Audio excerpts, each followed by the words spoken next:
यहाँ पे हमारे पास जो ओरल कैंसर है हद से ज़्यादा रिपोर्ट होना शुरू हुआ है ना। लास्ट 2 ईयर से ओरल कैंसर के डेली के बेसिस पे 100 पेशेंट्स आते हैं, जिसका हम इनिशियली जो है ना बायोप्सी करते हैं। और हमारे पास सबसे जो है ना अलार्मिंग सिचुएशन ये है कि अब पहले तो जो पेशेंट आते थे उनके एज 35 से 40 साल के दरमियान होते थे। अब हमारे पास जो पेशेंट आ रहे हैं वो 10 से 15 साल 20 साल के पेशेंट आ रहे हैं जो बच्चे हैं। ये एक हमारे लिए और हमारे मुआशरे के लिए एक अलार्मिंग सिचुएशन है। मसला ये है कि ये कैंसर क्यों होता है, इतने तादाद में मरीज़ जैसे बुखार फैल रहा है, ऐसे ही जो है ना कैंसर हमारे पास हैदराबाद और ठट्टा सजावल यहाँ से पेशेंट जो आ रहे हैं वो हद से ज़्यादा आ रहे हैं। और उसका मेन सबब ये है कि पान, गुटखा, छालिया, Z21 और उसके अलावा जो सोपारी, मैनपुड़ी और उसके साथ जो है नस्वार, ये उसके साथ जो है ना शराब नोशी और सिगरेट नोशी, ये इनका मेन सबब है। अच्छा, क्या तकलीफ़ पेशेंट बताते हैं, किस तरीके से ये ज़ाहिर होना शुरू होता है और फिर किस ट्रीटमेंट के मराहिल क्या हैं? जी, सबसे पहले कि हमारे पास जो पेशेंट आते हैं ओरल कैंसर के, उनका जो है ना मुंह अक्सर कम खुलता है। उसके मुंह में एक बहुत जो है ना ज़ख़म हो जाता है। अक्सर हमारे पास जो आते हैं लेट स्टेज में आते हैं तो बहुत बड़ा ज़ख़म हुआ होता है और वो बाहर फट चुका होता है। तो उससे क्या होता है कि वो अक्सर पेन में आते हैं और दर्द, शदीद दर्द में आते हैं।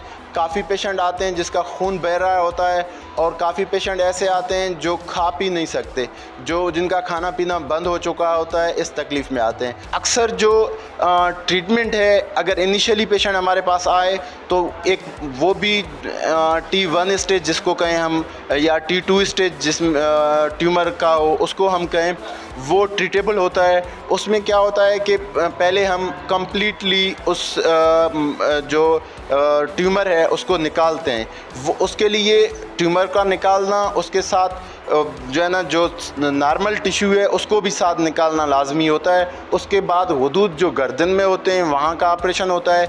अगर हम नॉर्मली कहें कि एक कैंसर पेशेंट पे गवर्नमेंट का 4 से 5 लाख रुपए ख़र्चा होता है, जो हम यहाँ फ्री ऑफ कास्ट गवर्नमेंट में देते हैं पेशेंट्स को। और उसके अलावा 6 से 7 घंटे की सर्जरी पेशेंट का होता है। 6 से 7 घंटे की सर्जरी में ट्यूमर जो होता है उसको निकालते हैं।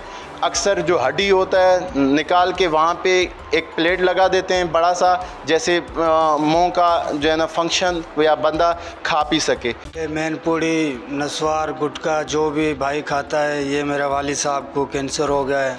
बड़ा मेहरबानी ये नहीं खाए आप लोग। ये बहुत मुश्किलात में अभी ऑपरेशन हो रहे हैं, फिर भी जो है ठीक नहीं हो पा रहा है। जी बिल्कुल, मुंह के कैंसर के मरीज़ जब इस स्टेज पर आते हैं कि उनका मुंह खुलना बंद हो जाता है, उसके बाद दूध सरकारी सतह पर जो वार्ड हैं, ओरल कैंसर का वार्ड है, वहाँ दूध भी मुहैया किया जाता है। एक पेशेंट भी हमें यहाँ मिले हैं, हम उनसे बात करते हैं। आप बताइएगा कि आपको क्या परेशानी हुई, क्यों हुई और क्या खाते थे आप?